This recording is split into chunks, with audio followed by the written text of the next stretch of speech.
Good morning and good evening, everybody, and welcome to the first in our series of webinars on Mastering Magellan.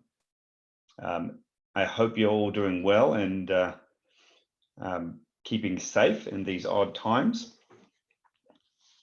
And thank you for taking the time out of your busy days to join the webinar and learn a bit about Magellan. This is going to take us probably up to 2 hours, so I'll just get right into it and get started. So what are we going to cover today? Well, first we're going to go through a bit of an overview on Magellan itself. For those of you that have attended some of our previous webinars, you would have seen some level of Magellan, but I'm going to go through in some detail just to refresh your memory and also to give those who haven't had a chance to look at it an overview. We're then going to look at setup and configuration of Author-it that you need to have in order to be able to create Magellan output that is both on cloud and on premises. We'll then start doing some work on Magellan sites or building a new one and seeing how we can convert an existing book and use content from other books. Then look at publishing and themes, and finally we'll finish with some question and answer sessions. So a lot to get through today. So firstly, I'd just like to remind everyone on the call about the scope and what Author-it can do as a product. Many of you have been with us for a very long time, and over that time we've really grown what the product can do. And so I'd just like to refresh everyone's memory on what it can do. And for those of you that have been with us maybe for less time, just pointing out some of the great things Author-it can do. So on the authoring side, we're a complete end-to-end component authoring management and publishing solution, really for technical publications, learning and development. We can deploy Author-it either as a SaaS solution or on premises. On the authoring side, we can cater for technical writers, for non-technical people, for subject matter experts, for engineers, for all sorts with different user interfaces and coming through the system. All of that content goes into a shared content management system, and we can then publish that content out in a variety of different formats, including highly responsive and adaptive HTML-based outputs, PDFs, mobile devices, manuals, presentations, training and e-learning courses, support sites, and also in multiple languages and translations. So it's a really end-to-end product that we've got here. So what is Magellan? One of the biggest things that's different about Magellan and other HTML outputs that we've produced and that traditionally products have produced is that Magellan is a content application. It's an application that is made up of JavaScript and CSS, and it then consumes content. Whereas in the past, what used to happen is you would create or generate a set of HTML pages combined with CSS and JavaScript. So technically they were also HTML5, but they were still pre-generated pages and they loaded individually. And Magellan is different in the fact that it dynamically loads the content from content components that we essentially create during the publishing process. So the application remains independent from the content and then we'll load that. And that gives us the ability to do all sorts of things that you can't really do when you just generate static pages. So we've got a very modern help center style landing page and traditional tri-pane content views. We've got adaptive and responsive design. Now, people ask me, what's the difference between adaptive and responsive? Well, adaptive basically means you've maybe got a mobile view and a desktop view. So they've got hard boundaries between them. And maybe it detects that you've got a mobile device when you load the content and it gives you a different site. So that's more adaptive. Responsive means that you can smoothly transition between the different modes. And I'll show you an example of that. And there's such a variety of different devices now that almost all of the sizes are there in one form or another. So it's no longer viable to create a mobile or a tablet or just a desktop size, because there's so many different sizes.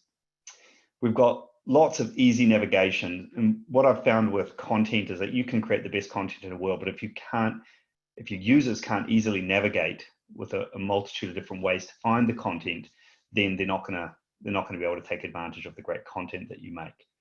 And we've also got tons of configuration options and extensively themable using standard CSS. So you'll be able to learn, hopefully throughout this series, a whole bunch of really useful standard CSS skills that you can take to make Magellan, but also other things in your business. So with that in mind, I'm going to switch now to Magellan itself and show you a bit about the product. I've got Magellan here running in a browser, and this is my my landing page. This is the help style or help center style landing page that's become popular today, with a search right in the beginning as the main point of entry to the site. We've also got, these are called a content rotator. Here I'm showing 3. You can have as many as you want, and it will rotate through those in a sequence. If you don't have more than 3, then it just stays static like this. As we scroll up, you can see what I call promoted content blocks. Now, they're typically little snippets of content that direct users to different parts of your site. So you're highlighting particular items in your site. We have a menu bar along the top, which displays the first 2 levels of your content tree. And when you go into a topic like this, we can go directly into the tri-pane view, which is the main content view. Now, I just want to pop back here and show you some of the adaptive design. Now, Zoom will only allow a resize when I let go of the mouse, so I can't do this as smoothly as I'd like to. But as I resize, and I'll stop at different points, you'll see everything is getting smaller as we get there. The fonts change. Here you'll see a change to a different style toolbar. This is designed as to save space. As we get smaller, you want to reduce the vertical and horizontal space. When we get to different breakpoints, it just continues to get smaller. Now the fonts have changed into a smaller size. And as we get smaller still, different parts of the interface disappear. But it's not just the sizing that's changed. When we're over here and I click on, you'll see there's a search and there's different ways of displaying settings come up in dialogues, whereas when we drop it down to a mobile size, that doesn't make sense anymore. So we slide in the results, right? So it just adapts completely based on the size device that you've got. So I'm going to now pop into the site itself, and we'll walk through some of the features in the main content area. So we'll start with the introduction area. The content has a whole bunch of navigation stuff on the left. I've already walked you through the top. You'll notice in this content mode, the search now drops into the header area. And that's because we want people that to be front and center so they can easily find content. Down the left-hand side, we've got the table of contents, which is expandable and collapsible. And this is built from your book table of contents and follows the structure that you've built in your book. We also have an index, which is alphabetized, and you can filter that based on specific alphabetical terms, or you can display the whole index and scroll through it. Next, we have a glossary of terms. You can preview the glossary directly right here. You can also, we'll also see how that conducts itself in the book. Okay. Next, we'll look at the content pane itself. As we navigate through the content pane, you will notice that it synchronizes with the table of contents on the left.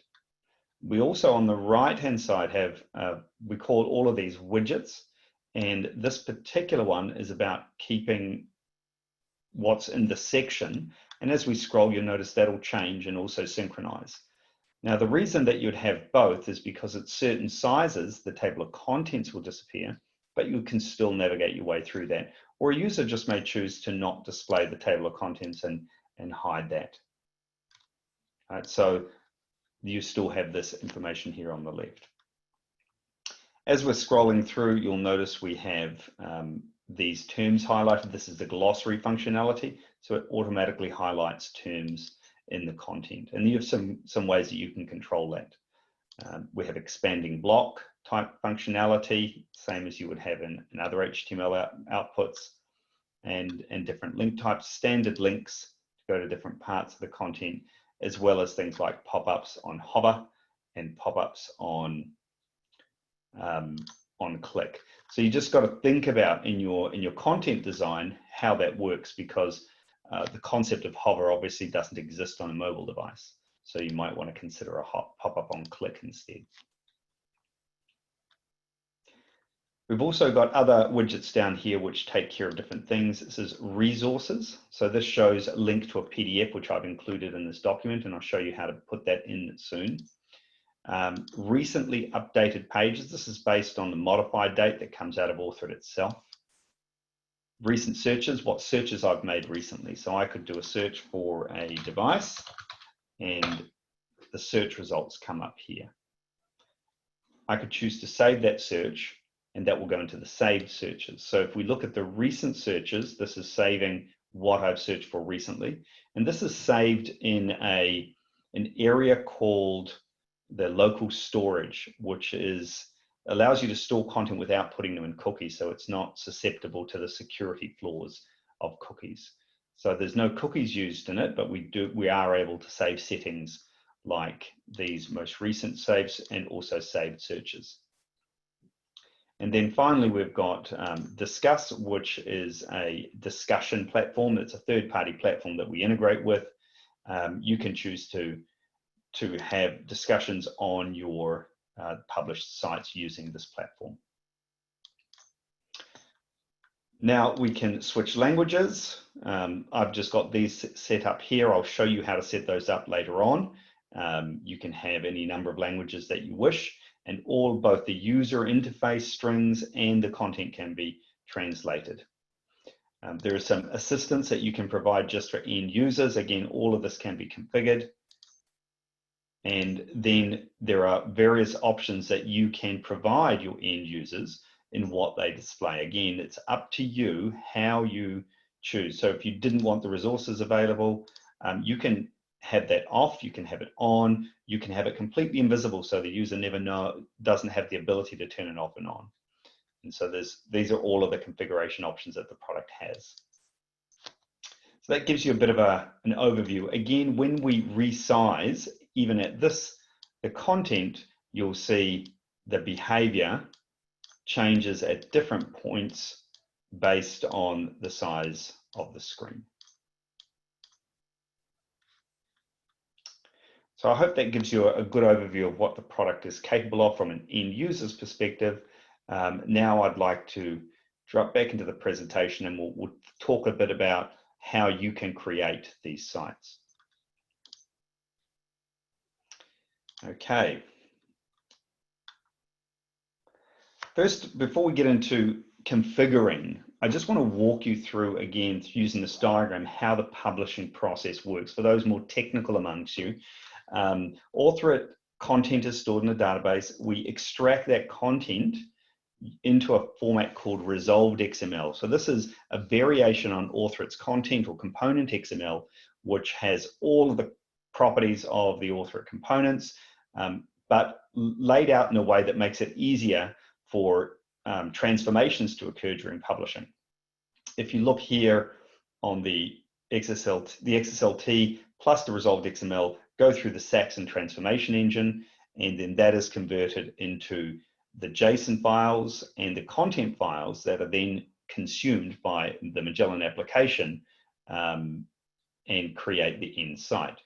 Any images or resources or external media that you've also included, all of that get wrapped together and produce the output. So it's quite a scalable system.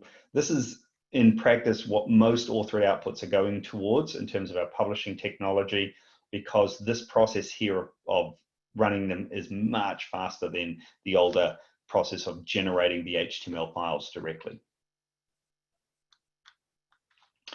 So before you're going to be able to create Magellan in your libraries, you need to set it up. Now, if you've installed Author on premises, the base library or sample library is pre-set up with Magellan, but you'll need to import some templates and objects into your own libraries to set them up. I've placed those in the zip file where Matt or Peter should have put it in the chat, so you can find that link and download it if you haven't already got it set up. And then we need to install the default themes, so you can get some themes to choose from. We're going to download, we're also going to import the publishing profile, and you'll need to have Saxon set up, and I've just provided a link to the Saxon transformation engine. And I highly recommend those of you on premises use a local web server to view the site. It makes it much easier and smoother. My recommendation is you use the built-in internets or IIS services. It's part of Windows. You just need to turn it on. In the emails that we sent out, we provided a link to a set of instructions on how to turn that on. You're welcome to use any web server you like. It's just easier to use the built-in one. You don't have to go looking for or maintain a separate product. We don't really mind which one you use. Author or Magellan do not use anything on the web server itself. And it's really only for previewing the content locally, so you're not having to do it. For those of you on cloud, you don't need any of that stuff. Saxon's already installed, web server's already installed. We take care of all of that for you. So let's pop over to Author and look at how we have to import some of this content. For those of you that are experienced users and you've gone through this process, you probably know all of this stuff, but please bear with me for those of us that don't know this process. So I've switched to Author. I have gone to my import tab and I'm going to import XML. I'm going to import one of the files that was included in that zip file, and this one is called the Magellan Object Templates. Now, an Author XML import is made up of two steps. The first is deciding what components you're going to import, and you see by default, Author automatically links up if these components are found in your database through what's called a GUID, a globally unique identifier. It will match them up. So if you've already had previous Magellan templates in your library, it'll link to those and we'll be looking to overwrite them. I recommend you let it overwrite them. For the media object, it will default to not overwrite. You can choose to overwrite them anyway. It won't damage anything. The next step is to link up we need to create a link between the relationships that any of these components have to other components that are not in the import. So you'll see here, there's one missing. We can simply specify that by going to our styles and selecting an equivalent style for it to link to. And we've got that. Then we click next and import. Now I'm not going to do the import itself right now because I've already done it, but this is the way you do the importing and all the templates will come in. It will prompt you to ask if you would like to create a variable. You should say yes, and it will ask if you should create a folder, and that's a good idea to do that as well. When the import is complete, your library will have a folder in here under Object Templates called Magellan, and that will contain all of the base Magellan objects.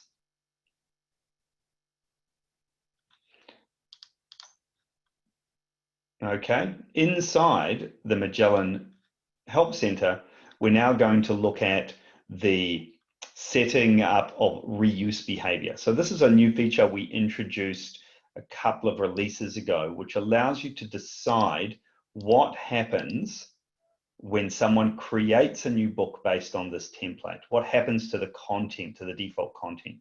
So this one's been set up that landing page, the top level one, because it doesn't have anything in it, it's simply a structural element in the landing page to group other things together.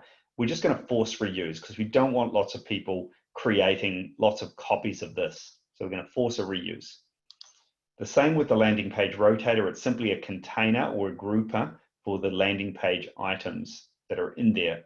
And so we're just going to force a reuse. The rest of these, we're going to default to duplicate, which means the user can choose to reuse, duplicate, or remove. So here I've got the options that I can set, or I can choose to right-click and set those options. Either way, it supports multi-select, so I can choose to multi-select a group and change them. Again, force duplicate for this one here because it's going to be different for each site. That's the actual text that people will see on the landing page, and I'm defaulting these because some of them I may want and some of them I might not. These ones here I've got all force duplicate, reuse, because they're all standard items that I want in every site. So that kind of covers that. You can do this for any kind of book template. Matt and Peter both use this functionality a lot to create new documents like sales proposals and presentations, and it really makes it easy for you to create new content and automatically duplicate stuff you want as a starting point, like a book template. So I recommend you set that up to what best suits you. Now, so one of the first things I want to do now is go on to importing the publishing profile once I've set up that reuse behavior. So again, the same thing, we go to XML, and this is for on-premises. For those of you on cloud, this will be set up by our support team, and unfortunately, you cannot set this up for yourself because of security. So what we are going to do is, if you haven't got the setup in your library already on cloud, you must request that that gets set up by our support team. Once you do, if you're on premises and you'll set this up, you simply select yes, you want to import that. Again, it will map to a whole bunch of things. You have to make sure everything is mapped, and then you import it and you will get a publishing profile in your database. Again, it may prompt you for variables, in which case you say yes, you want to create them.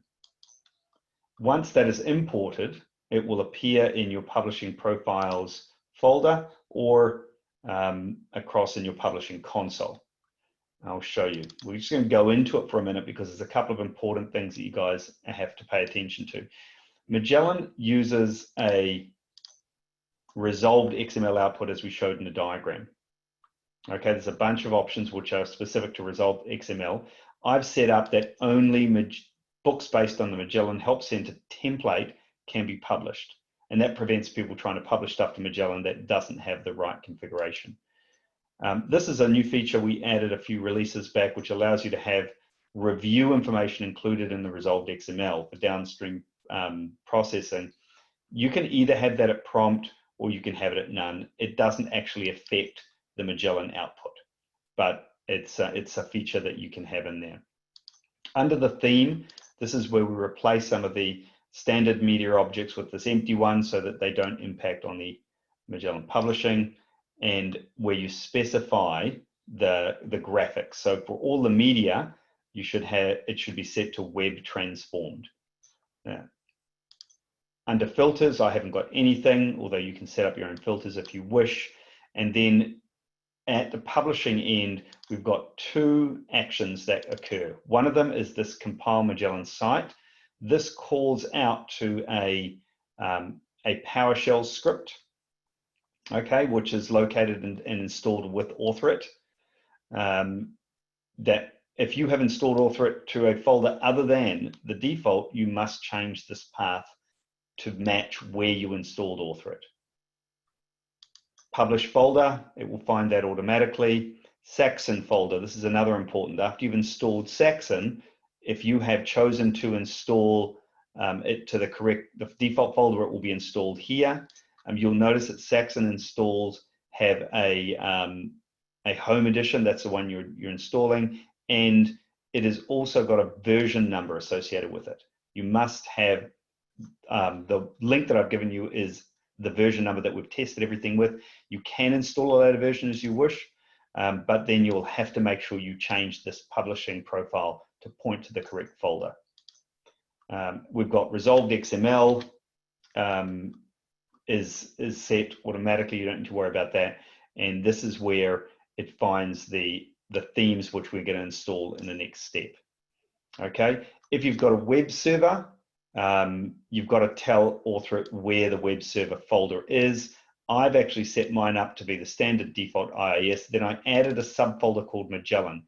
So that way you're not getting prompted every time you publish a book to allow a root folder to be created. So create this folder yourself, Magellan, authorize that, and then Author will create a subfolder for every book automatically. And that works really well. Okay, so that's the publishing profile. Now we're going to look at installing the themes. Now I'm going to switch over and do this on cloud. On premises, it's exactly the same. You just put it into your templates folder, but I'm going to do it on cloud so people can see how that is done. So here I am on my cloud server. I'm going to go to my files application, and I'm sitting in my templates folder under my company share. I'm going to first upload the file I want. So I want the Magellan themes. It's one of the files I gave you guys to download. Open that, will upload to cloud. And then I'm going to right click and extract that. I don't want to extract it here. I actually want to create a new folder, and the folder name is going to be called Magellan Themes, just Magellan Themes. Okay, it creates a new folder, and then I'm going to extract it into that folder. Okay, now we should have, if we go into that folder, you'll see that we've now got 5 themes. These are just the default themes that come with Magellan. So pretty easy to do. For the importing in cloud, you must upload those XML files to cloud, put them in your document folder. Again, just file upload, select the files you want to upload. You can do multi-select at this point and upload them. Inside Author, that's exactly the same process we just went through. You go to XML and you import the files. They will appear based on the files that you see here will be the ones that are in your documents folder on cloud. So exactly the same process we just went through. Same with setting reuse behavior, no difference there. Downloading and installing Saxon. Like a good cooking show, I've done this before. So I've got my downloads. I'm just going to go and quickly look at those downloads, and you'll see the Saxon setup. Go into the Saxon setup and simply go through it, accepting its defaults, and install it would be my recommendation. Okay, so that's pretty much that. Using a local web server, again, I recommend you just enable the local IIS web server, which is what I've done here. Okay. All right, so that really takes us through the setup and configuration. If you've got any questions on this or you need any further help, please just chuck it in the chat, and we'll try and cover that in Q&A time at the end. So next step, working with Magellan sites. So this is where the rubber hits the road. We're going to create a new book, a new site, and we can also convert an existing one if you wish. We want to look at the landing page and how everything inside the Author books and topics maps to your landing pages. We're going to look at adding content, images, and video, and some interactive linking with pop-ups and expanding text, and then adding, configuring keywords, indexes, and glossaries, and then we'll finish by looking at external resources that we've got. So again, I'm going to switch over to Author and take you through those different steps. Where there is a difference between on-premises and cloud, I will point that out. Okay, so I'm going to first go into my folder here, and I'm going to create myself a new folder where I'm going to put my new Magellan site. Going back here, I can now go create a book based on the Magellan Help Center template, and that brings up the new create book wizard. So I'm going to put a Magellan site, and I can now choose what I want to do. So the ones that are forced reuse, I'm required to reuse. I'm actually going to reuse some other components that I've got for my landing page rotators. So I'm going to delete those. Now I've just hit the delete key. If you right click, you can see duplicate, reuse, or remove, and the required keys between those. Okay, I'm going to leave it to duplicate the stuff for us because I want new ones there, and it's going to require those to be reused. We go next and we can define any metadata that is associated with the template. Again, if you want more metadata associated with your template, just set metadata against the template and users will be prompted to enter it here. All right. We create a new book. Now, if you are using Cloud, you've got the option of doing this exact process in the author module, which you can see here. It's the exact same process that we just employed there. New, and then we go down to Magellan, exactly the same. But if you're on Cloud, you also have contribute. So with contribute, you can choose from the library view. Just going to open that in a separate tab. In the library view, I can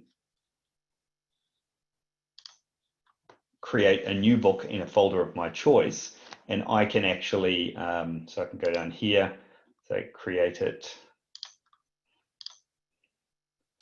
in any folder I want, and in that folder, provided I've got permissions, for example, I also get this exact same wizard. So it's just a simpler version of the one that you saw there, exactly the same functionality. Okay, so in Cloud, you have this other option of creating books.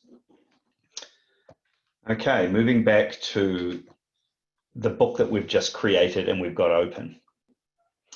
The landing page rotator topic is here. Now I want to actually add some previous landing page ones that I've got back here in my other folder. And I've got one for ideas, I've got one for submit a request, and I've got one for community. And these are ones that I've pre-set up. So I'm just going to drag and drop those and put them here. Now, it's important that they have to be a certain topic type. They must be this landing page rotator item. And they must also be demoted one level below the landing page rotator topic.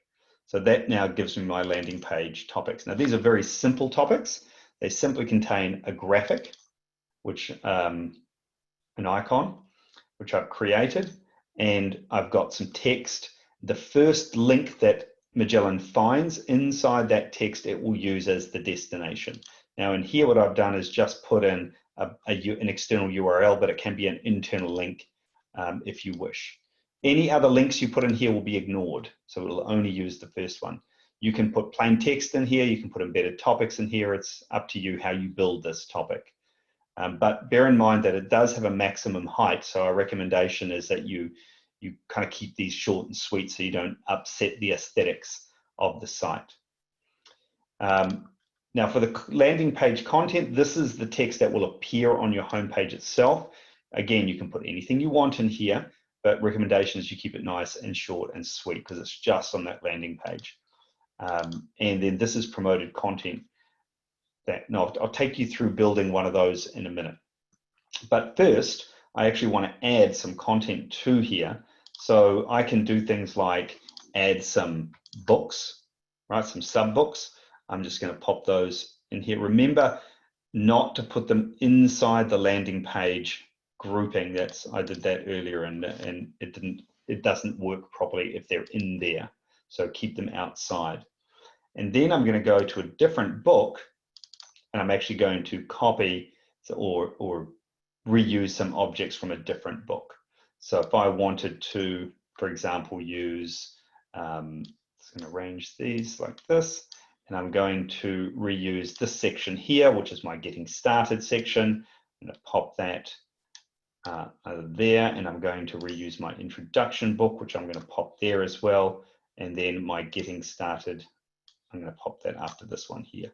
So you can see it's pretty easy to add existing content to your Magellan site from existing books or by creating a new one. Now that I've got that content in there, I'm going to create myself a a promoted content topic. I'm just going to say getting started, and I'm going to point to this topic here. Now I'm just going to drag that topic in to give me a starting point, and just going to paste this text, and I'm just going to use that text. I could use an embedded topic there if I wanted to, and then what I'm going to do is just create a hyperlink, because the hyperlink is actually what's important here. So I'm going to drag and drop and pop that in here, and then I'm going to use a link just to cross-reference. You can create a new one. I'm going to use the existing one that's already in the database, and I've created it. Again, it will just create a link with the first link it finds in there. So that's creating a promoted content block. And let's just see what we've done so far and how that looks. So we've saved the book. We're just going to use the default theme for now, and then Author It publishes this all, wraps it all up, and creates our site ready for us to view. It's again very, very fast creating this resolved XML stuff, because there's just it's all done with very fast technology now. So here's the results so far. We've added those ones, and this is the promoted content one that we just popped in, and we're now inside our site. Okay, so let's take a look at some of the other items that we want, like how do we get glossaries and pop-ups and indexes like that. So I'll start by, just close that down, by creating some glossary items. So again, what I'm going to do is just grab some out of this book that I've already got set up.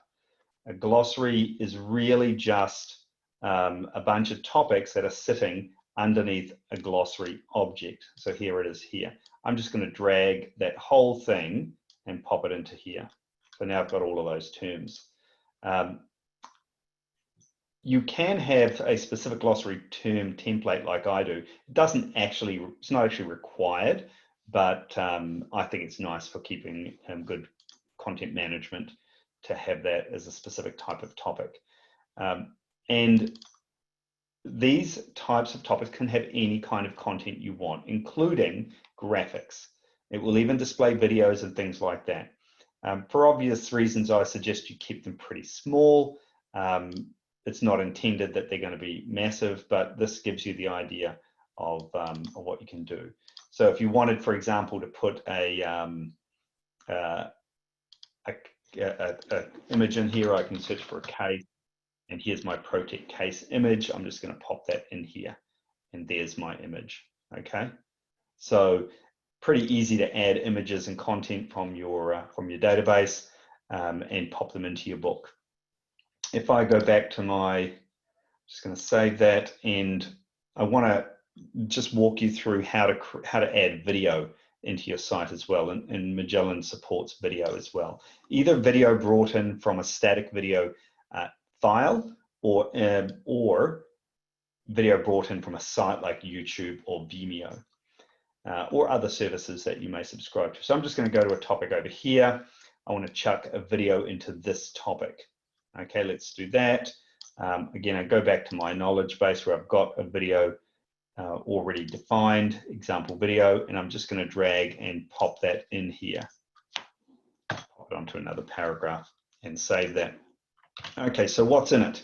Author can't display video content in the topics directly, but let's have a look at how I've set this up.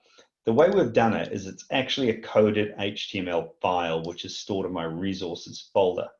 When I open that, it actually shows you the video. I'm going to show you the source. And the source, you can see it's a very, very simple HTML file. It's just got the video tag and some options: autoplay, allow full screen, and so on. If you guys want to know more information about the video or audio tags, go and have a look at the W3C schools, and it will show you all of the things that you need to know about the video and audio tag. Once you've coded that, if you are linking to a local video file, then you will need to also include that video file as an additional file in the file object. Now, next release, we're actually developing new functionality that has audio, video functionality built into the file object, so you won't have to go through this process anymore. You'll just link directly to it, and it will automatically include the correct tags in your output for audio, video, YouTube, Vimeo, and you'll be able to also reference other external sites with options sort of in this area here that you can just click and Author will take care of the code for you. But for now, this is how you do it. So we've put that video in. If you wanted to create links with pop-ups, we've actually got some in here, and I'll show those to you. We've got one already in here, which is a link to a pop-up on hover. Again, just like I created that previous link, select your text, take a topic, drag and drop it onto it, create a link using the required template that you have. The template is, just want to remind people that template is just the name that you've given an object template.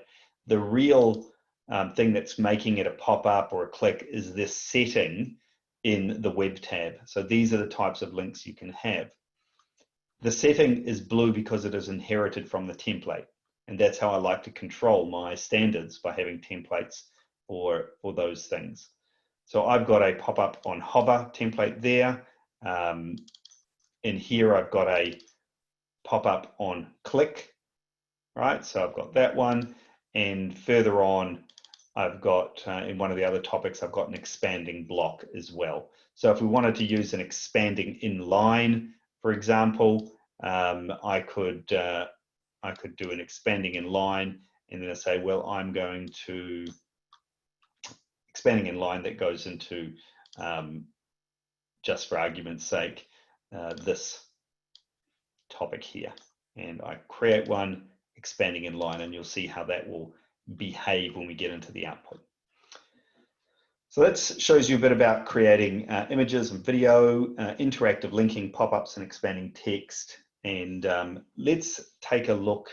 We'll save that now, and we'll take a look at the output, and then we'll come back and have a look at how do we configure the glossary and the keywords or search terms. So I'm just going to publish that now, and we'll go and check out how those additional things have come through.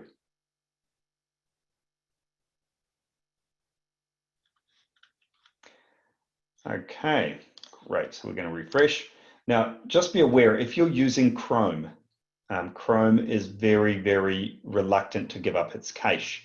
So you'll make changes and sometimes you won't see them, particularly when it comes to JSON files.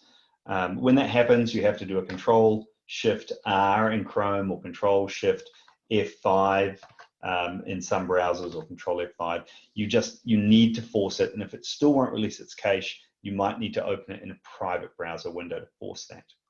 It's just very reluctant to give up its cache so that it can maintain its place as the fastest browser. So let's take a look at some of that video content that we just added, which I think I added down here. Where are you?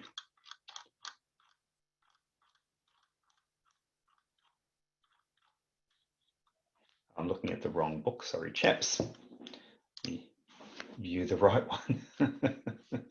Okay, let's get in there, and you can see here that there's our video content. So,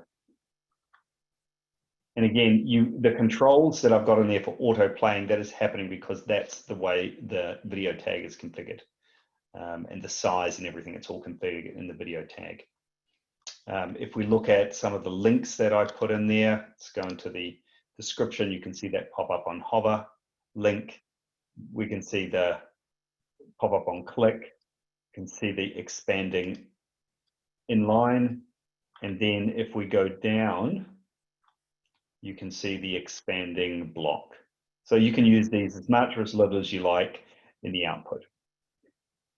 Now you might have noticed now that we've got these teleportation device and other highlights. This is the glossary terms working. Okay. let's go and have a look at how we can influence how the glossary is created and how the index is created. Okay, back in AuthorIt, and I've got the glossary terms here. So any glossary, any term under there is considered a glossary term. When we create a glossary term, again, we have three options for how it creates them. You can not create a definition link, that's also your choice. You can create it for the first occurrence of a definition in each topic. So the first time it finds a word of that kind in the topic, it'll create it, or you can create it for all of them. So again, this is the definition on the web tab. Similar definitions exist for other outputs. We're focused on the web tab here. Index is similar. It has index entries, which if those index entries are pointing to topics which exist in your book, you will find those, index entries in your book. And on the web tab, you can choose that you also build it from the entries that are in here, from the hypertext links that it found in the book, and also from topic headings. So those are defaults in there of how it builds the index. Now I'm going to switch back to my predefined one because I've got my index set up in there. So here is my index. I set up a specific index entry to point to the troubleshooting section. Now I'm going to show you how that behaves when we get into the output.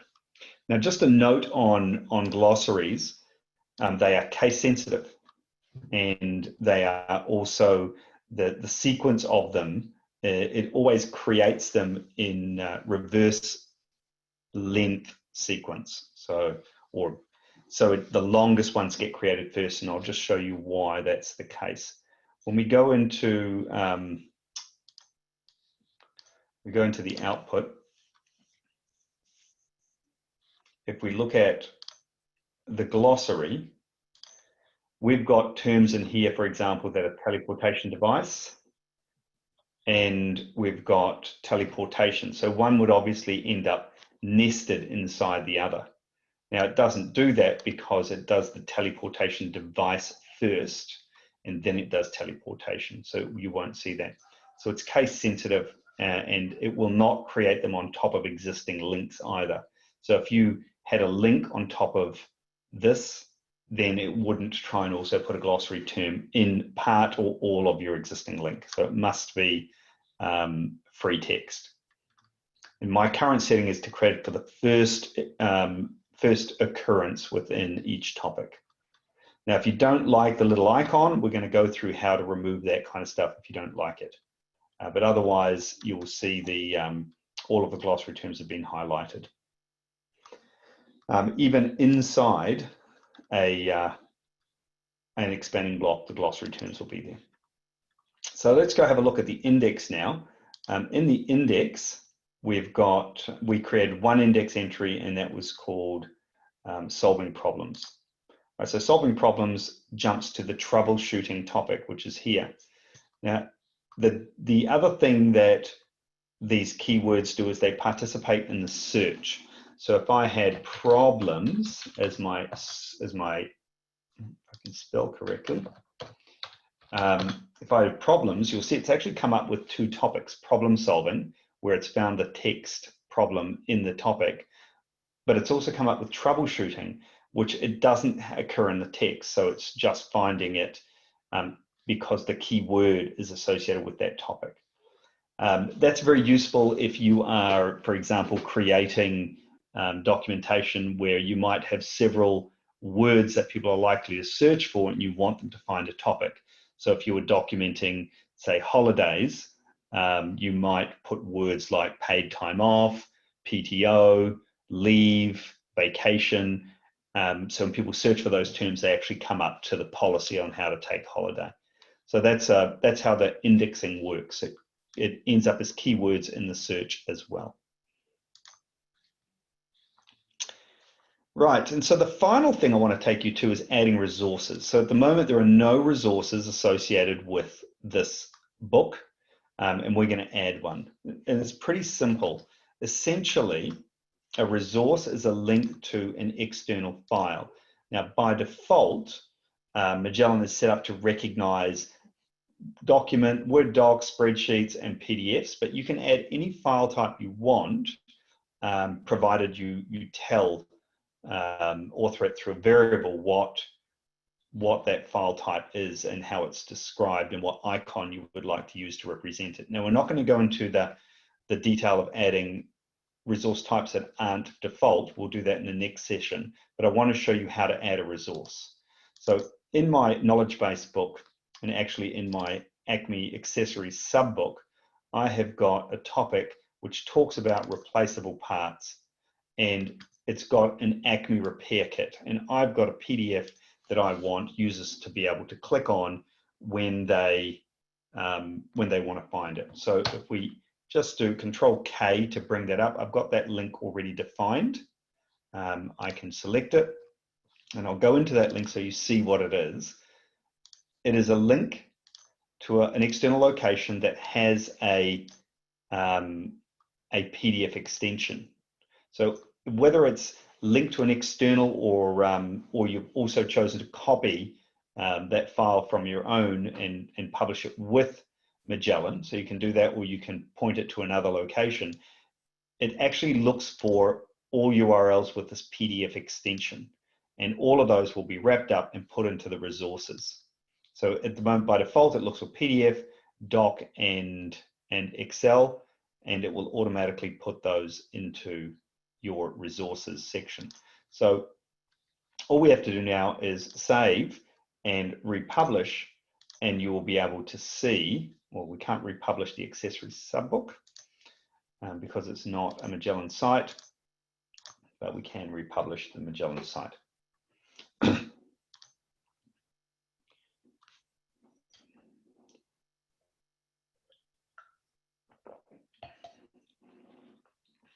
Okay, so again, we'll take a quick look at the result, and we should have under here now resources. So if we go, so the intention of this resources block is to be a shortcut to list all of the resources that you've associated with all of the topics in your site as a way for users to quickly access any resources that you have specified in your site.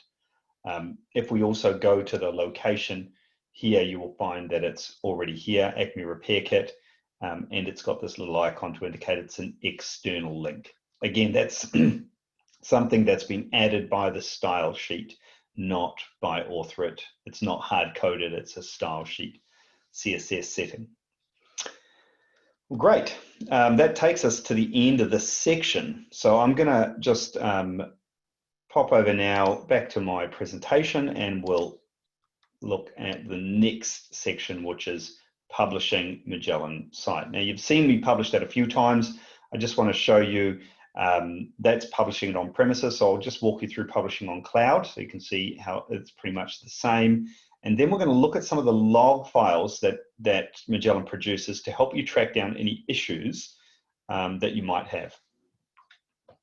So we'll look at the themes. We want to look at understanding how we're going to create themes. We'll then go through some exercises of changing themes by changing logos and background images. We'll set some application colors and icons, and then we'll set some configuration options. We're not going to go into detailed CSS themes at this point. I know that many of you put notes that that's what you want to learn. It's a much more advanced area, and we'll go through that in the second of this series, but I will give you some basics on what to do. So that if you are already a CSS guru, you can definitely jump ahead and start doing some of those things. But we'll go into that in more detail, answering specific questions in the next session. So let's jump across and do that. Now, I'm going to say jump onto our cloud, and I'm going to publish from here. So in Author, the publishing process is exactly the same. I simply publish to Magellan Help Center. Now, because we're in a cloud environment, I'm going to go to my default one. Because we're in a cloud environment, you don't have to worry about web servers or anything like that. They're already there. You're running on one. And if we go across to contribute, you can also track the publishing progress through the publishing console on the contribute application. Again, AuthorIt's got a whole host of publishing servers, so you can publish content very quickly, and then click on the view button, and it's automatically here available and hosted on our servers, so you don't have to do anything else. It's exactly the same result that we saw on the on-premises version. Okay, now if you do want to then download that and transfer it somewhere else, it's very simple. You would simply go to here, click on the download link, and AuthorIt will automatically create a zip file for you and download it, and then you can transfer that to a local web server or any web server within your organization, or up to another web server where you want to deploy it. If you're doing deployment on premises, you just go to the output folder and publish that out, and sorry, zip that up and transfer it. So pretty straightforward. You can see this has now got everything that we just published. You can also do the same thing from the contribute application. So if you're inside the book, let's say I've got the book open here. This is the contribute application in AuthorIt Cloud. This is really designed for people who want to get in there and just author. So it's focused on non-technical and also on being able to get in quickly and change things. So you see it all just loads as we scroll. And if I wanted to make a change to a topic, I can click on that topic and make a change and save it real quick. So this is the AuthorIt Cloud Contribute module, which is designed for casual or occasional contributors. From here, you can simply select Publish to Magellan, and it will do so. Now, there's no prompt for variables or variants inside of contribute, and that's an idea to keep things as simple as possible. However, because there's no prompt, it will publish to whatever is assigned to the publishing profile. So that's important. If I look at the publishing profile, if I look for it in Cloud, you will still be able to find it under your standards and under the publishing profiles. If you look at the assignment of the variable or metadata assignment, and you look, that's what it will publish in contribute. So if you want that to default to a different theme, you set the theme you want it to default here, and that's what it will publish to by default in contribute. So important that you set that on your publishing profile if you want everyone to use a particular theme. Again, if we go back to the published output, we can see the result, and I can just refresh that, and you will see this is now published to a slightly different theme than what we had before. Again, this is necessary because Chrome does not like to give up its cache. But here's the results. So we've just got some slightly different colors in here. So I'm going to now take you through the log files that are created by Magellan Publishing.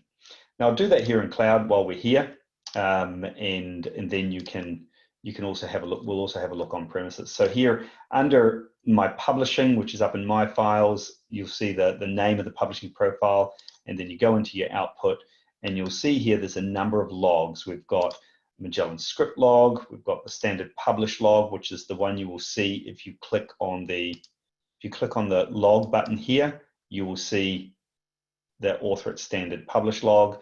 But if you need more detail, then there's a bunch of other logs you can use to determine what's happened. So the script log will tell you any of the processes that it's had to do. If any of those have failed, it'll be in here. That log also exists on premises.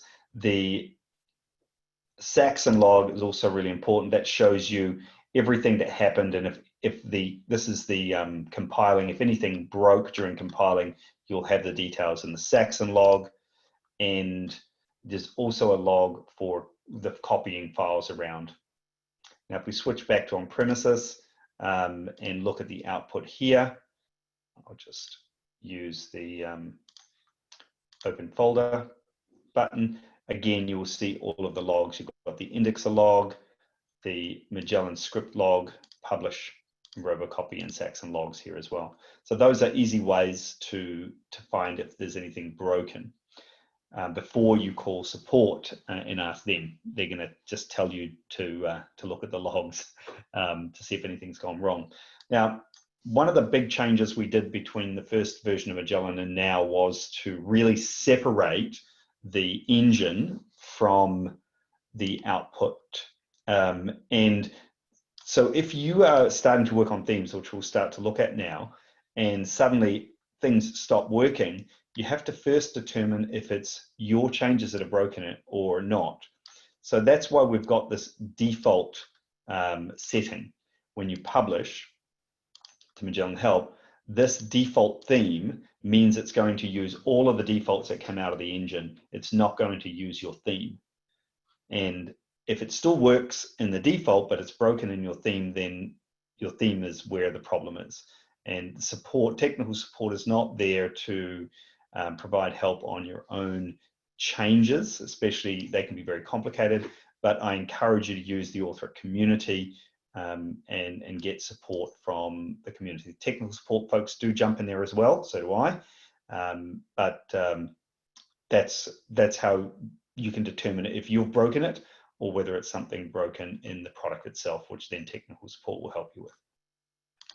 Okay, so without further ado, let's have a look at what are Magellan themes and how they work. So I'm just going to do this by kind of bringing up a couple of screens side by side. One of them is my themes, and the other one is the output. So this is the published result. So Magellan has got a whole bunch of folders in here. The assets folder are all of the what are called resource files that might be associated with your site. So here is a resource file that has the German translations for all of the strings that appear in the UI. All right, so here you can see, for example, that the help has not been translated. This is where if you want to change these translations, you want to have different text in there, it's completely up to you. You can take this file and you can create a version of it that sits in your themes. So the basic idea is that themes override or replace files that are with the engine. So you keep the same folder structure. So if I wanted to have a different version of this German file, I would have to go into my theme, and this is the theme we're going to work with. We're going to create a new folder. I'm going to create a asset folder. Right, same path. I'm then going to create under the asset folder. I'm going to create a new one called resources. Then I'm going to create another new one called DE, which I'll pop underneath my resources folder. And finally, I'm going to take a copy of the standard one, which is published, and I'm going to bring that across to here. I'm going to copy it in here. Now, just to demonstrate that it's working, we're going to make a change to the text. Okay, so don't know if that's the right word for menu. That's a restaurant menu, right? But we'll just change that to menu, for example, and we're going to make that change. Now, once we've done that, Author will use this one that's part of your theme in preference to the one that's part of the engine. And you can do that for as many of those as you want. Okay, so let's go back. When you create a theme, start with a theme, you can start with one of our defaults, copy it, and then create your own one, or you can just alter one of these as your starting point. So I'm going to alter this one called teal, and I'm going to start with that. So the things that I want to override in my theme, I go back to my published output, I want to override the config file, right? Which is going to be my site config. So I'm going to copy that here. I could also override the icon if I wanted to have my own fav icon, and I could override the index file if I wanted to. I'm not going to do that because there's nothing I want to change in the index file. And I'm going to leave the fav icon the way it is for now as well. When we go back to, I've already got another logo, which I'm going to pop in here. That's going to override the default Authorit logo on the loading page. And I've got a default, I've got another background image here, which I'm going to use to default replace the background image that's on the, again, on the landing page. I'm going to go in here, and you have to put that one in the images. And I've also got another one in here which replaces this Authorit or the Magellan logo, which appears up on the toolbar. And again, you replace these all with your own. This particular one, pay attention to sizes because they are important. Everything has been designed to a specific size. So when you look at the size, these ones are a specific size image. I don't know why I'm using that silly editor. Let me open this with a real editor and I will show you what I mean. So if we go to, this is a great little piece of shareware, by the way, if you don't have a good paint editor, called paint.net, and you'll see this logo has to be a specific dimension. In this case, it's 135 by 35. You can copy the dimension of the standard Authorit logo. This is the logo of our sister product at Authorit called Docuvera, and I've also created another version of their logo here, which is for the loading page, the spinning icon. The spinning part is actually done with CSS, believe it or not, and so all you need is to have a logo that is 80 by 80 pixels, and the spinning will just happen by CSS as it's loading. Okay, so I've replaced the logo, the site config, because I'm going to make some changes in there later on.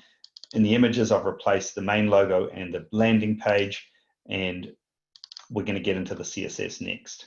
So let's take a look at what that looks like now. Publish to Magellan, and this time I'm going to choose the teal theme. Okay, so while that's publishing, let's just pop over to Cloud, and I'll show you what you would have to do in Cloud. So in Cloud, you also have the published output, but it's the same. Now, there's a couple of ways you can work on themes in Cloud, depending on how you want to do that. If it was me, I would download the output. I would use that output as a starting point, and then I would upload my modified files into my theme folder. That's what I find is the easiest way. You can, just like we can on premises, just copy files from here. For example, I can go into my one and I say, I want to copy my site config into my teal folder. I just go here, find my site config file, and I just drag and drop it into my teal folder and move it in there. So that's easy to do as well. But by downloading it, you can do all of your edits locally, and then you can simply sit in your theme folder and just upload the files. I find that the easiest way to do it.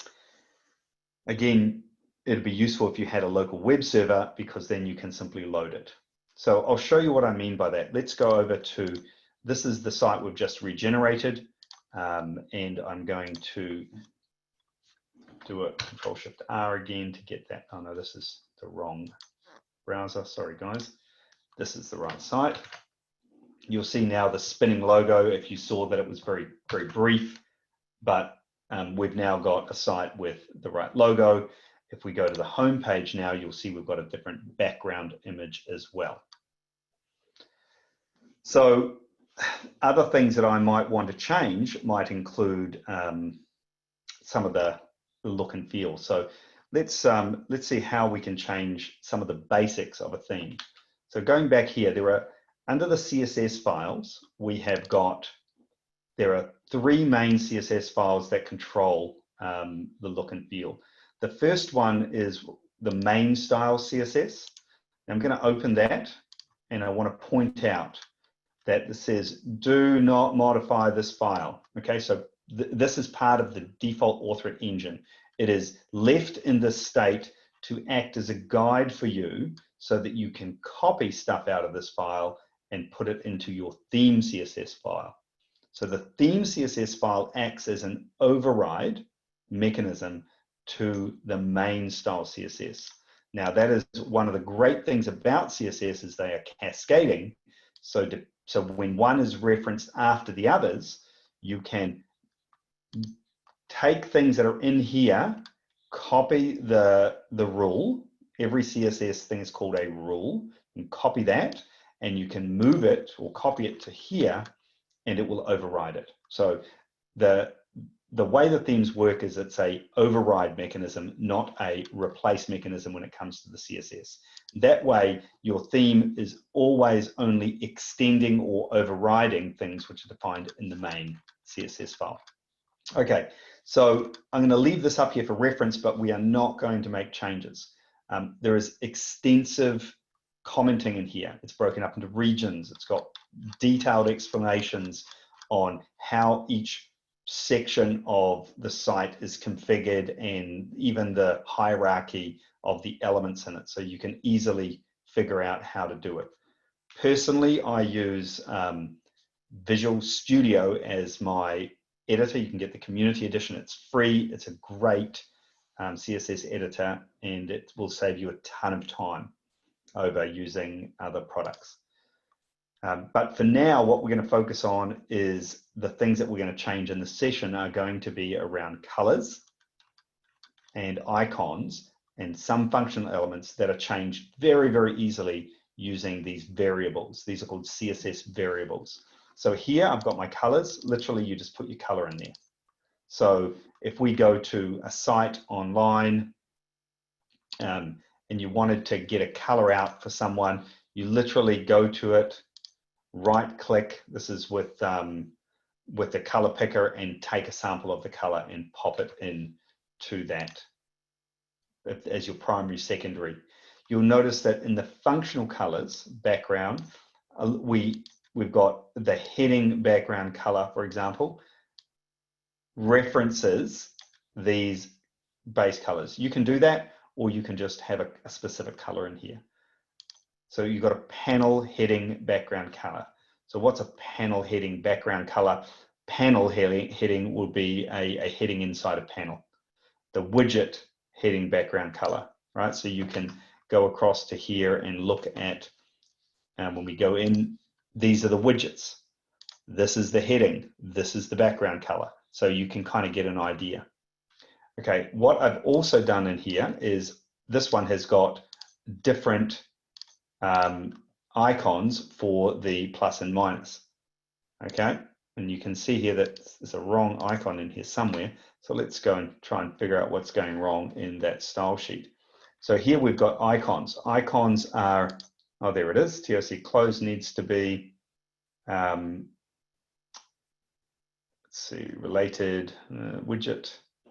Open 67, close 68. Yep, so we'll do 67. We've just missed something in there. So what are these codes? These are all of the icons. TOC open, TOC closed, left pane, closed, open. Pretty simply named. This is the close and open of the left pane. This is the close and open of the right pane. The icons come out of a font library called Font Awesome, which is awesome. If you want to know what these codes are, it's really easy. You pop across to fontawesome.com and you search for an icon that you want. So let's say you wanted a teapot. You could just search for that, T, and it'll come up with an icon, hopefully, of a teapot or a teacup, right? So there's lots of different icons. Any of the ones that are in the dark color, we can use. Okay, and you go into that icon, and inside the, when it loads, you will get a code, and that code is this Unicode. You just copy that code and you pop it into the style sheet, and it will then replace one of those. So very, very simple to do. Okay, let me go again, refresh this, and you will see that we've now got the +1 in there correctly. So any of these icons, super easy to replace. Colors, very easy to replace. Another thing you might want to do, the curvature on these items are controlled by the CSS as well. I've got 4 pixels and 8 pixels for the small ones. I'm going to change that to, I want my square look, so I'm going to go for a 0 radius or 1 radius on small items and a 2 on larger items. And again, that'll just change the look and feel to be more square. So it takes the corners down, and that will apply to everything.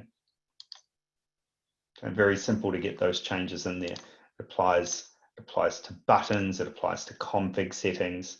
Okay, if you wanted to change the color of the active button, for example, active button text color, active button text, right? That's the active button text color here. That's going to a dark gray. So you can again decide to change that. And if you look at what that is, if we switch into it, there's the dark gray, right? The active button text color on a screen. So you can again change all of those colors to suit your own theme. Very, very simple to do. This is the speed at which the things transition. There's an animation transitions things open and close. You can change that. So in this first week, for this first session, that's the level of detail we're going to go into for CSS. Okay, I'm not going to go into the huge detail.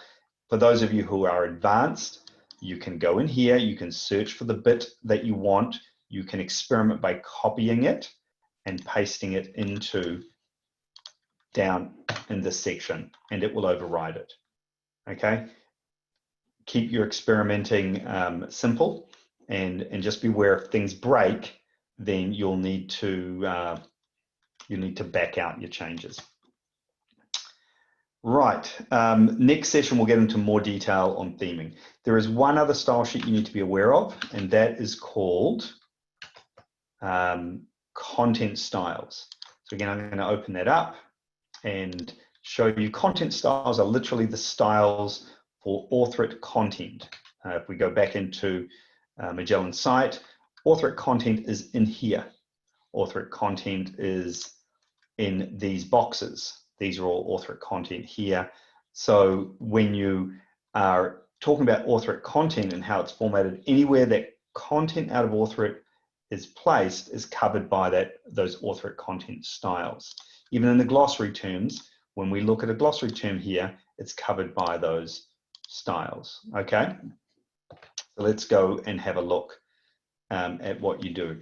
Here it is divided into 3 sections. Again, you would have to put this into your themes folder if you wanted to start altering it.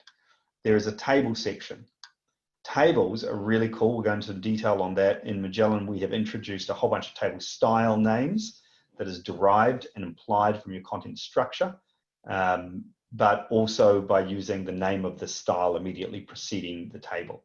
And you can use those table styles to create very specific table layouts and controls. I've got some default ones in here, which personally I think look really cool.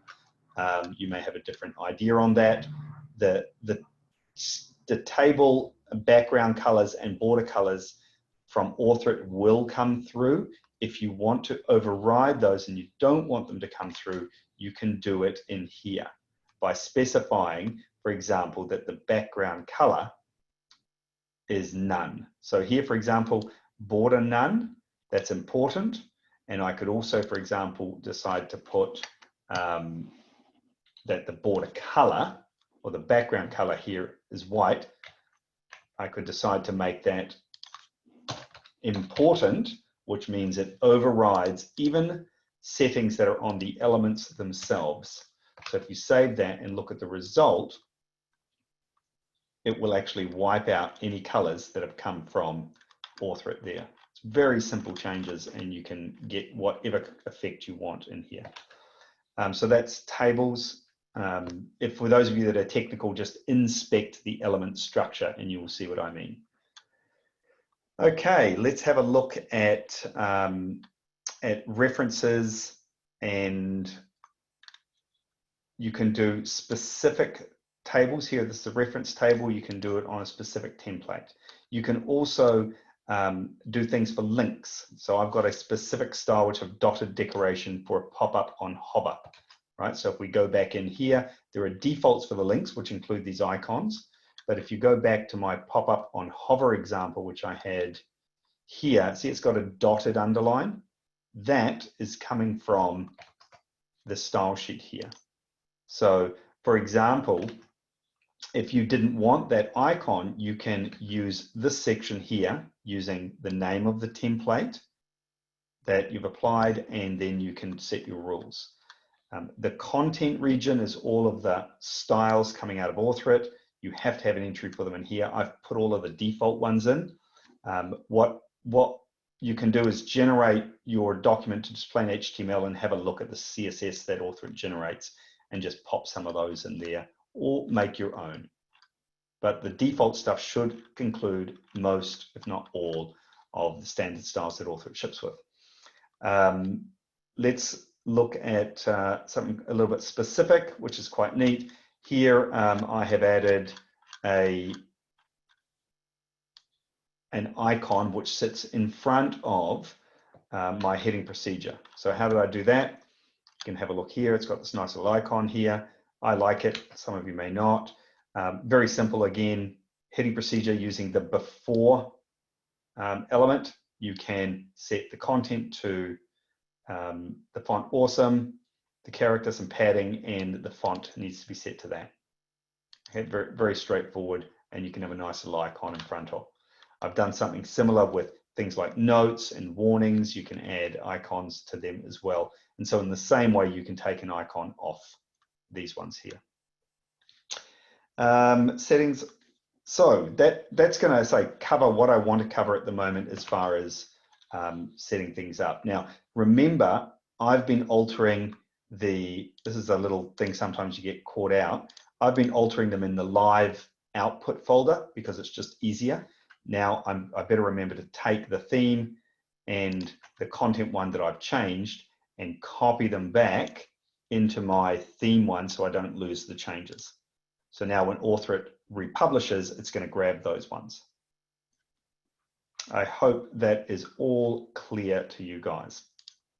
If not, we'll cover some things in the question and answer session. Okay, next we're going to take a look at the configuration options of Magellan.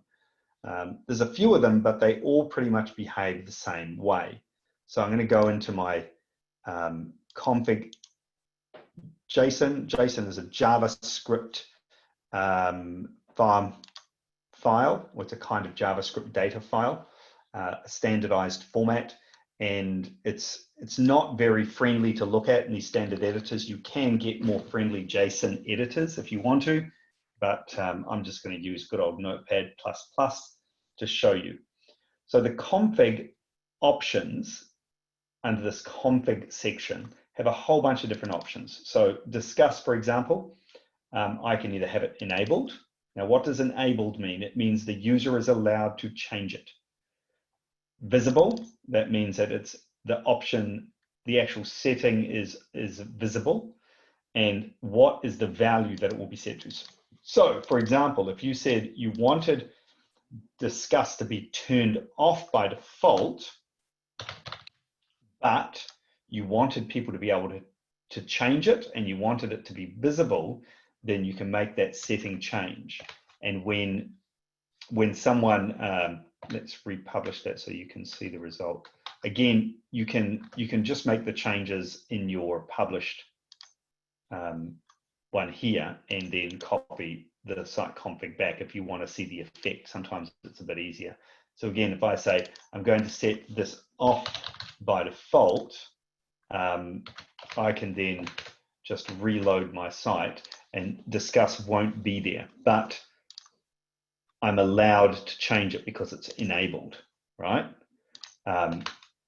If I then decided, you know what, I don't even want them to be able to see it because I don't want them to have it, I can just turn this off. Now, in this scenario, enabled doesn't really mean anything, so you can leave that on or off. It doesn't really matter. I'm going to turn it off as well. And so now when I reload, you'll notice that discuss is not there, it is not here, and it is not here either. So that's how you sort of turn different options on and off. And the way this is designed is if you take away those two options, that heading will disappear. And the same with these sections here and this section here. And eventually, if you've turned everything off, or not, in this case, so if everything is set visible false, then this will disappear and that gear will also disappear. So that's how you control the config options, and there's a bunch of them. They're all pretty self-explanatory, favorite pages, glossary. You can see what I mean. If you want the discuss feature, you will have to set up and use your own discuss ID. So you need to go to the site and do that. Going down through the settings, we get to the next section, which is our filter. This is reserved for a new feature which we haven't introduced yet, so we won't go through that, but we're going to have a look at the locales.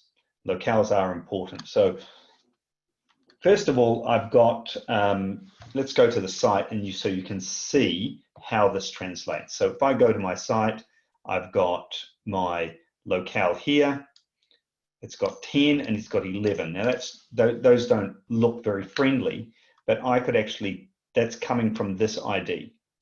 I could change that, for example, to be EN or English, whatever you wanted to have in there. And so when we refresh that, you'll see that that now says EN. The same down here, publications, I've got 11. I could just say STD, standard, if I wanted to. The idea is that in time, we can have multiple publications under here of different variants, okay? That is a feature we're still introducing. It is not there yet. So don't worry about changing this one. This is important, the path. That is the folder where Magellan will be looking for the content. So under the content, this is the content folder. It looks for everything in here. So that must match where the content is created. So if we go on to German, for example, I could set that to DE. I could set this to standard or whatever the German equivalent of that is. Again, it's expecting a DE folder.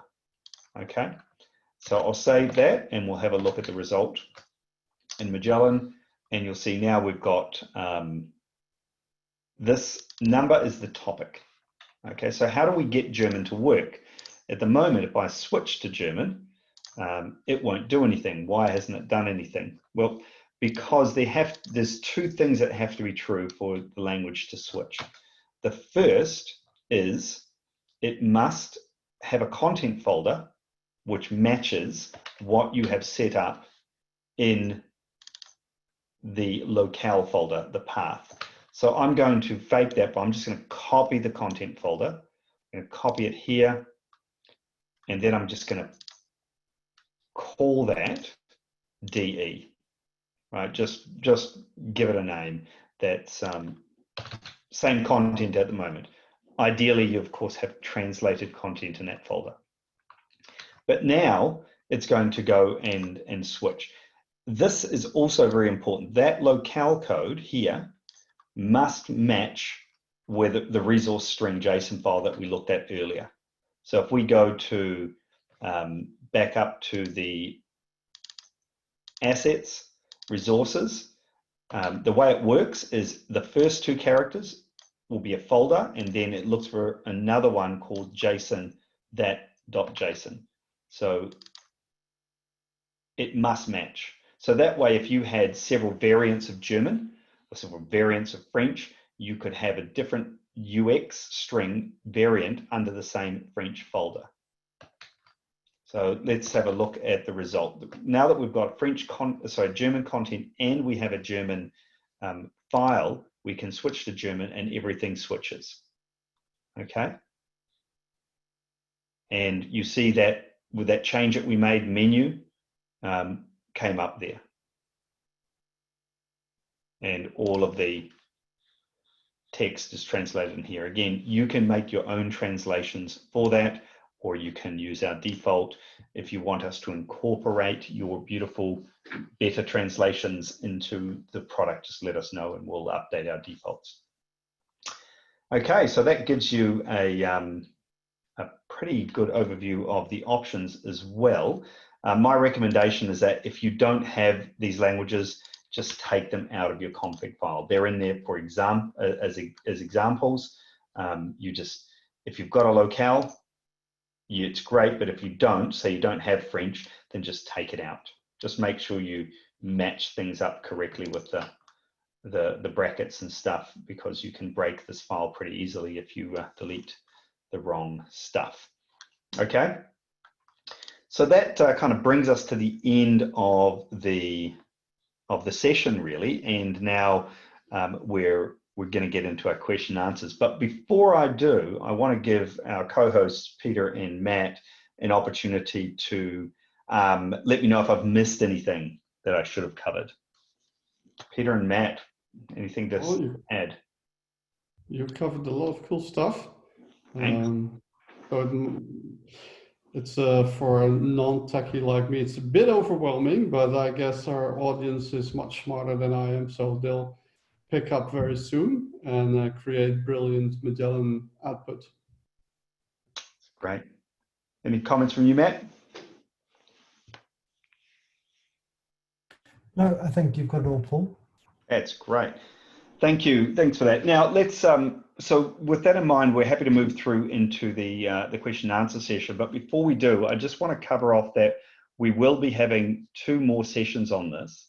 The second session will get into the more technical detail of creating the different styles. And what I would like from all of you that have got more technical questions is please give me those questions so I can make sure that those questions are incorporated into the next session. That will help define the boundaries of the session and what we're going to cover and what we won't. So I'm going to give you a week or so to mess around with the templates and then come up with the stuff that you don't know how to do so that we can make sure we cover those things in the next session. The final session is going to be left for really high-end technical stuff, which I expect, which will cover things like responsive design, so how to change when the breakpoints are with responsive design, what things change, sizes and those sorts of things. That's using advanced CSS media rules. And then we'll also get into a little bit of extensibility with JavaScript. So if you wanted to add a bit of JavaScript that automatically formatted source code or allowed you to sort a table or ask for GDPR confirmation, stuff like that, how we would add that into the product and incorporate it into the results. So those are the sessions that are coming up after this. But let's drop through to questions and answers now and see what kind of questions we have left to answer. Paul, also important to mention is that these sessions will be recorded and will be made available to look back. Absolutely. That's they're being recorded, warts and all. So you should get a message after this session with all of the details for the recording that you can download and look at it in more detail. Okay, so have we got any questions? Yes, we do, Paul. And several have been answered while you were doing your presentation. But there are a couple open, and I'm sure several will follow now. The questions and answer sessions is open. So maybe you want to have a look. There are a couple of specific items that we left open. One is, of course, whether the recordings will be available for review. So we've answered. So Hara's asking the difference between enabled and visible. Great question, Haro. Obviously, my explanation was not very good because I thought I explained it. Let me go back in and explain that again.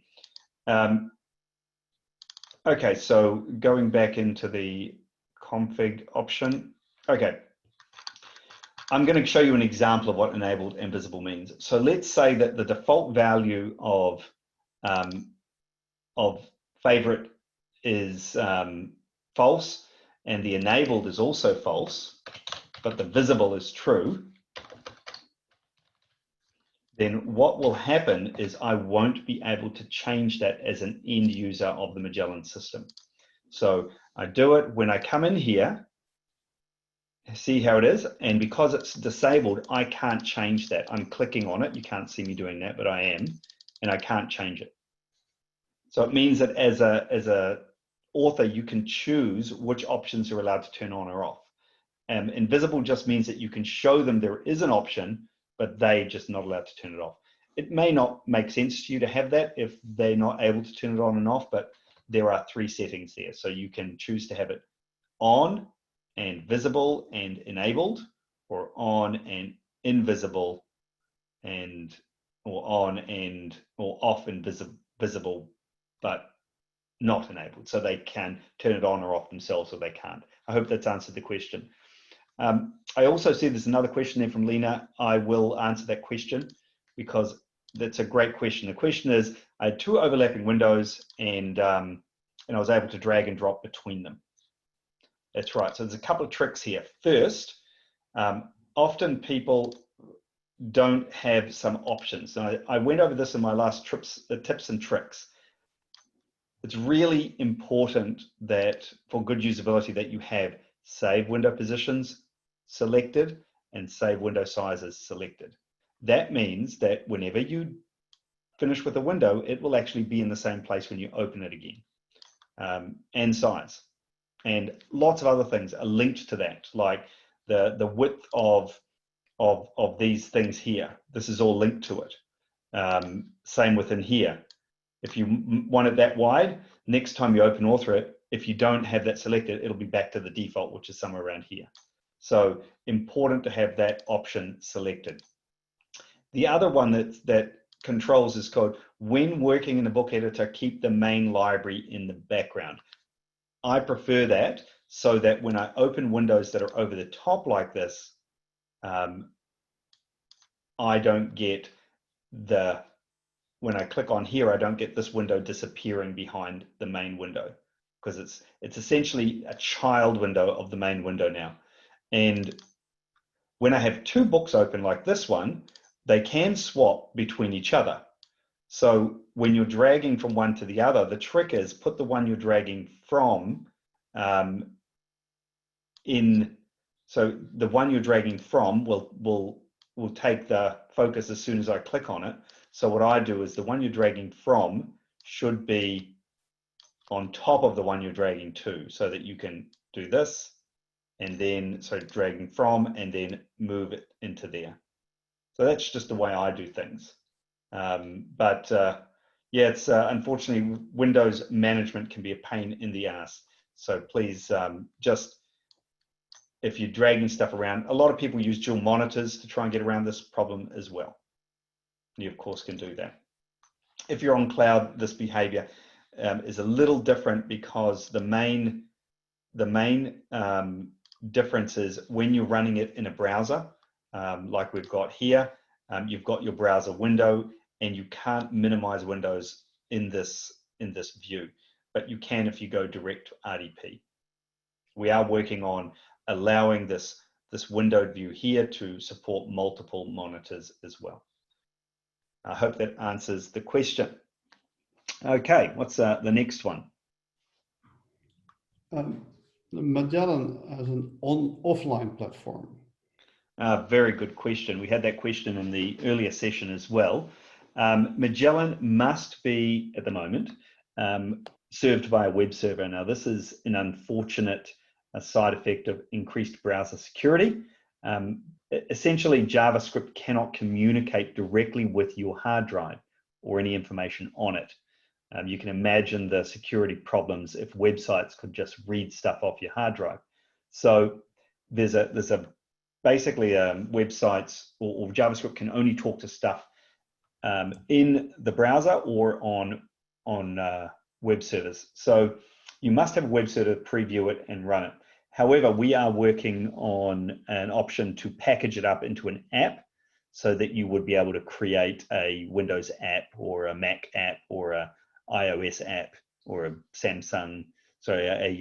Android app, and then be able to distribute it as a completely standalone. It'll look and feel the same, but it will just be in its own standalone application.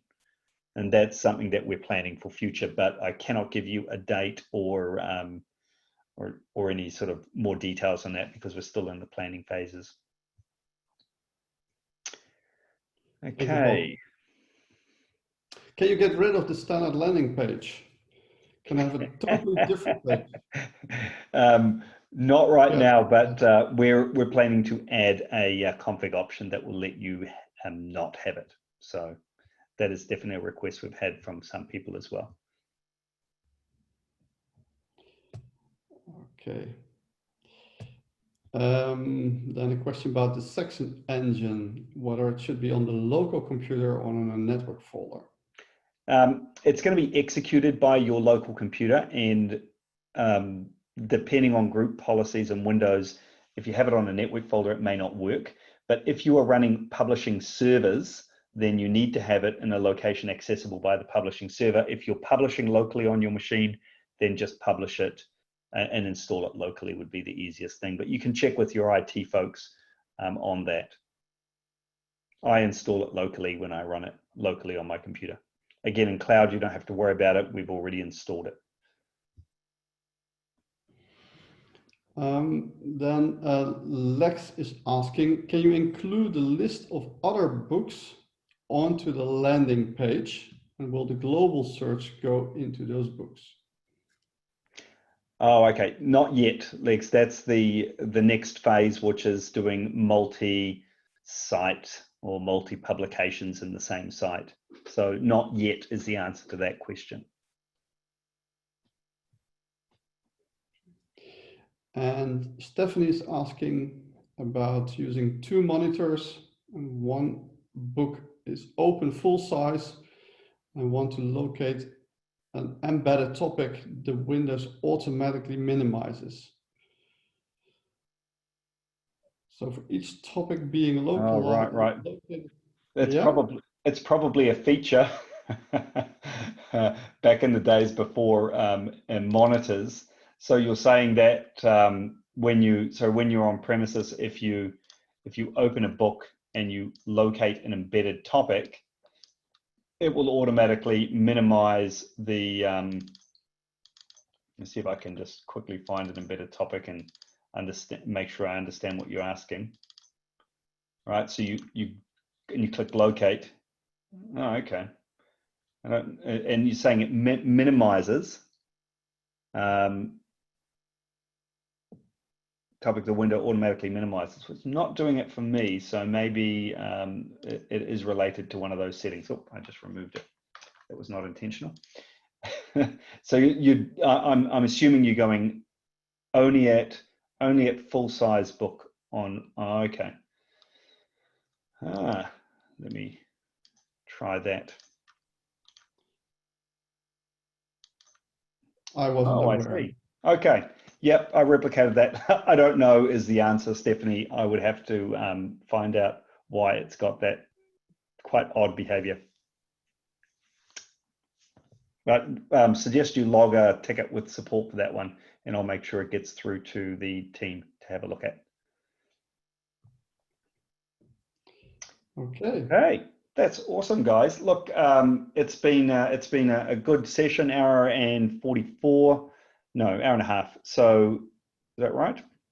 I hope that you've enjoyed it, that you've learned something, and we're going to be continuing these sessions. These first 3 or 4 Magellan, we'll be continuing these kind of education systems sessions going forward, and hopefully being able to pass across some of the knowledge that we've accumulated amongst our team to you guys, help you improve your skills, help you improve all of your outputs and produce great results for your businesses. maybe some of the things you've seen tonight you like the look of and you haven't got. So please, if you've got any sales related questions, you can reach out to Peter in the first instance. You can email sales@allthreat.com or peter.strohs@allthreat.com, and he'll be able to support you with any questions you've got on Allthreat Cloud or on premises. If any of you are interested in switching from on premises to cloud, I know it's with remote working, lots of people have experienced poor performance with their IT departments not providing very good connectivity back to the office. Allthreat Cloud is independent of your IT, so the performance is really good. So if you're interested in that, we are running some good specials at the moment to help our customers get onto cloud. So reach out to Peter and see what he can do to help you. We've also got great support for training and e-learning content, particularly micro-learning and learning assessments, SCORM-based learning courses. So if you want to produce that kind of output for your companies, again, let us know. We can help you in that area. And when this session finishes, it should automatically send you a note once it's finished creating the recording so that you can have that. Okay, again, thanks very much for coming, and I hope you enjoyed the session. See you next time. Thank you all. Have a great day.